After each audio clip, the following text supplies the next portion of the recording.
किया। कार्यशाला में राज्य बाल अधिकारी संरक्षण आयोग अध्यक्ष वंदना योगी, राष्ट्रीय शिक्षा नीति विद्या भारती, राष्ट्रीय प्रौद्योगिकी संस्थान हमीरपुर के सभागार में राज्य बाल अधिकारी संरक्षण आयोग की ओर से शिक्षा का अधिकार और राज्य शिक्षा नीति पर राज्य स्तरीय कार्यशाला का आयोजन किया गया। इस अवसर पर राष्ट्रीय बाल अधिकारी संरक्षण आयोग के अध्यक्ष प्रियंका कानिगो ने शिरकत की और दीप प्रज्वलित करके कार्यशाला का शुभारंभ किया। कार्यशाला में राज्य बाल अधिकारी संरक्षण आयोग अध्यक्ष वंदना योगी, राष्ट्रीय शिक्षा नीति विद्या भारती, उत्तरी क्षेत्र सचिव देसराज व सदस्य शालेंद्र बहल के अलावा एडीसी अपराजिता चंदेल भी मौजूद रही। RV7 न्यूज के लिए हमीरपुर से अश्विनी कुमार चौधरी की खास रिपोर्ट। NIT के इस सभागार से ज्ञान की फैलाए ऐसी हम कामना करते हैं। तो यहाँ अतिथि के सत्कार की बहुत ही समृद्ध परंपरा है। उस परंपरा को आगे बढ़ाते हुए मुख्य सचिव एवं राष्ट्रीय बाल अधिकार संरक्षण आयोग के अध्यक्ष श्री प्रियंका कानिगो जी को रोड और जो स्मृति चिन्ह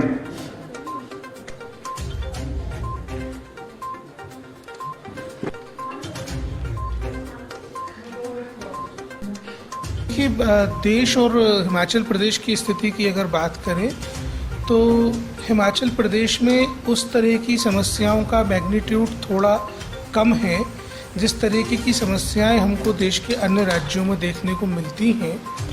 जैसे स्ट्रीट चिल्ड्रन को लेकर के हिमाचल में समस्याएं उस तरीके की नहीं हैं। जैसे कि हम बात करें अगर चिल्ड्रन होम्स की, तो चूँकि हिमाचल प्रदेश की सोसाइटी बहुत ही इंक्लूसिव सोसाइटी है, बच्चे अगर देखभाल एवं मदद की ज़रूरत के भी होते हैं तो भी उनको निश्चित रूप से परिवार समाज में एक बेहतर संरक्षण और माहौल यहाँ पे प्राप्त होता है। तो ये समस्या भी वहाँ पे नहीं है। शिक्षा के क्षेत्र में भी हम देखें तो मेरा पुराना अनुभव भी हिमाचल के बारे में ये रहा है कि समाज अपनी जिम्मेदारी का निर्वहन स्कूलों के प्रति, बच्चों की शिक्षा के प्रति बखूबी करता है। इसलिए उस तरीके की समस्याएं भी जो देश के दूसरे भागों में देखने को मिलती हैं वो कम है। लेकिन यहाँ पर जो समस्याएं हैं, माइग्रेशन एक बड़ी समस्या हमको दिखती है जिसके कारण बच्चे आउट ऑफ स्कूल होते हैं। यहाँ से चाइल्ड लेबर के रूप में भी माइग्रेशन के कुछ मामले यदा कदा सामने आते रहे हैं। हिली टेरेन होने के कारण स्कूली इंफ्रास्ट्रक्चर भी एक बड़ी समस्या यहाँ पर हमेशा से रही है। हम कोशिश करेंगे कि नई शिक्षा नीति और शिक्षा का अधिकार कानून के क्रियान्वयन की प्रभावी मॉनिटरिंग के माध्यम से इन समस्याओं के हल शीघ्र से शीघ्र ढूंढे जाए और सबको समेकित रूप से समान शिक्षा बच्चों के अधिकार की तरह उनको मिल सके। देखिए, मैं हमेशा से इस बात का पक्षधर रहा हूँ, केवल मैं नहीं, देश का जो जुवेनाइल जस्टिस सिस्टम है वो इस बात का पक्षधर है कि बच्चों का लालन पालन परिवारों में होना चाहिए, पारिवारिक माहौल में होना चाहिए।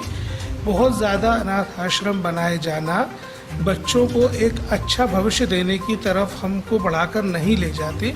बच्चों का परिवारों के भीतर पालन पोषण किस प्रकार हो सके, अनाथ हैं, ऑर्फन हैं, तो उनको एडॉप्शन में किस प्रकार जल्दी से जल्दी दिया जा सके, उस तरफ काम करने की देश भर में आवश्यकता है। देखिए, सुविधाओं की कमी तो अपनी जगह आप भौतिक रूप से समझ सकते हैं, भौतिक रूप से मान सकते हैं, लेकिन जो मुझे सबसे ज़्यादा कमी दिखती है वो वात्सल्य की होती है। यदि बच्चे परिवारों में रहते हैं तब तो वो नहीं भागते। परिवारों के अंदर भी जब रन अवे होने के बच्चों की घटनाएं आती हैं, उनमें सबसे बड़ा कारण परिवार में प्रेम भाव की, वात्सल्य की कमी, लड़ाई झगड़े का माहौल, ये एक बड़ा कारण होता है।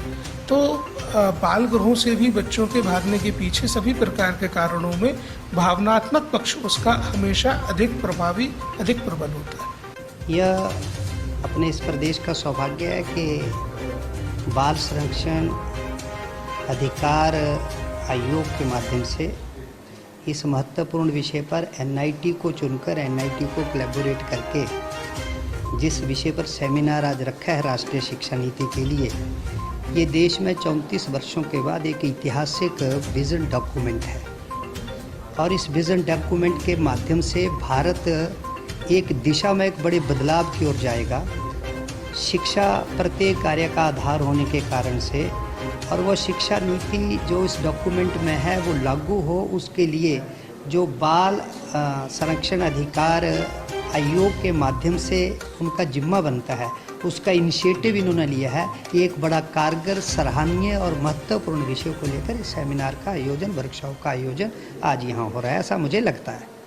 कितने यहाँ पे हाँ, प्रदेश भर के लोग इनवाइट हैं यहाँ पर, जो शिक्षा क्षेत्र से जुड़े हैं, जो डिफरेंट पोजीशन के ऊपर हैं, और कुछ प्रशासनिक और आयोग के अपने सदस्य। सही मायनों में यही इस इम्प्लीमेंटेशन को लागू करने वाले लोग हैं। तो यही एक फोकसिंग ग्रुप है जो स्टेट की शिक्षा को एक दिशा दे सकता है। आज राज्य बाल आयोग ने एनआईटी में राष्ट्रीय शिक्षा नीति और आरटीई शिक्षा का अधिकार अधिनियम इस विषय पे कार्यशाला रखी है, और प्रदेश भर के जितने हित रक्षक विभाग हैं उनका समन्वय बैठे, उनका सामंजस्य बैठे, और ये बड़ी अनुकूल परिस्थिति है कि राष्ट्रीय शिक्षा नीति का क्रियान्वयन भी हिमाचल अग्रणी राज्य के रूप में करने जा रहा है। तो हम सब जब हित रक्षक हैं तो हम सांघिक योजना करें कि गलियों की अवस्था से बच्चों को निकालें और शिक्षण संस्थानों में उनको भेजने की व्यवस्था हो, क्योंकि ये जो राष्ट्रीय शिक्षा नीति है ये थोड़ा सा विश्वास जगा रही है कि अर्थ के बोझ से और भाषा के बोझ से हमारे बच्चे मुक्त होंगे और स्वतंत्र वातावरण में वो फलेंगे, फूलेंगे और बढ़ेंगे। और किसी भी राष्ट्र की उन्नति के लिए शिक्षा एक महत्वपूर्ण साधन है। तो इतना सा प्रयास राज्य बाल आयोग ने किया है। आप सबका आभार, आप सब ने हमको सुना। आपके माध्यम से हम समाज से भी आह्वान करेंगे कि आइए मिलके शिक्षा के इस पर्व को